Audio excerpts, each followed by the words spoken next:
an invisible letter to India. My pen sheds its blue blood for those who have shed their blood and give their soul in order to prevent a few drops of some man's semen fall in the ground. The fingers holding this pen ought not belong to a celebrity or a famous writer, but to a girl of 21st century.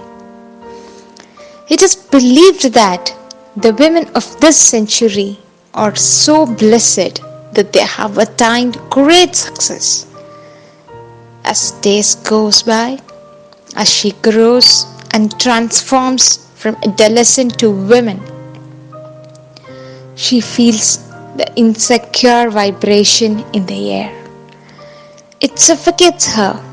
So, in order to breathe, inhale, and survive, the myths and stories of artificial ventilation is given to her.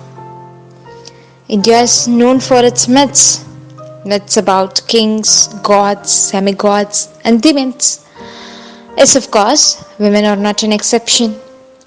The interesting myth about women in India is they are worshipped as goddesses. But the fact is, they are not even considered as humans. India is a secular country, so suffering of women is common to all. Goddesses also faced all the sufferings in India. They have to fight for their husbands against the second wives.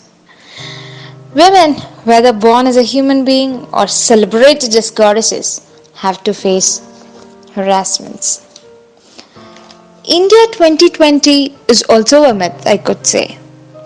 This motto slipped from many politicians' lips just to hold their political chair in their graveyard. The real face of India can be identified under the tiles of politicians' bathroom. Money transfers to Swiss bank from India and the mutilated vagina of many rape victims here. When we are boasting of ourselves about Indian economy, trade and technology, we forget that roots are decaying. The welfare of women and children is unnoticed. The harassments against them are gradually increasing day by day. Many children have become prey to sexual abuse, and the scar in their mind persists throughout their lifetime. Many women's uterus have become dump yard. Yes, Indians are poor in waste management. They started to dump their waste in women's uterus like chili powder, empty beer bottles, iron rod, blades, and obviously their semens too. Moreover, while they are dumping, if they find anything like fetus inside, some men are expert in taking it out without surgery. Yes, India is yet to develop in waste management. Why your face gives me such an expression while reading this? Are you not an Indian? If you are an Indian, you must be used to this kind of news, isn't it? Statistics says that in every 22 minutes a girl is getting raped in India. But so what?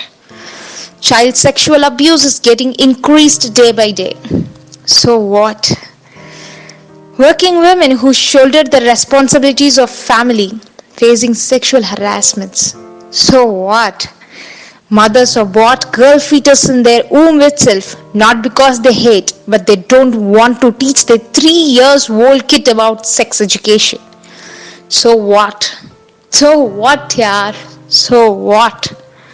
It's all about just women, right? Just women. The worst state is women cannot do any profession happily, not even prostitution. The vicious circle of prostitution gobbles their life and left them with bite scars, scratches in their skin, and some deadly diseases. They have been treated brutally. How? a loss. Sorry to use this word brutally. I apologize to all five sensed animals for using this word because animals never rape another animal or human being. Men don't even spare that creature also. Perpetrators do not even demand women to quench their thirst. If it is women like, they are okay with that. How generous and magnanimous. This letter may look as crap or insane. It may also create a thought. Generalizing all men as perpetrators is inhumane. But this letter does not discriminate people based on gender. This letter also affirms boldly that doing nothing on seeing a girl raped is a sin. This letter bleeds with the final words of sex is divine, uterus is sanctum sanctorum, fetus is God. Hence, women are not goddesses, but they are God's mother.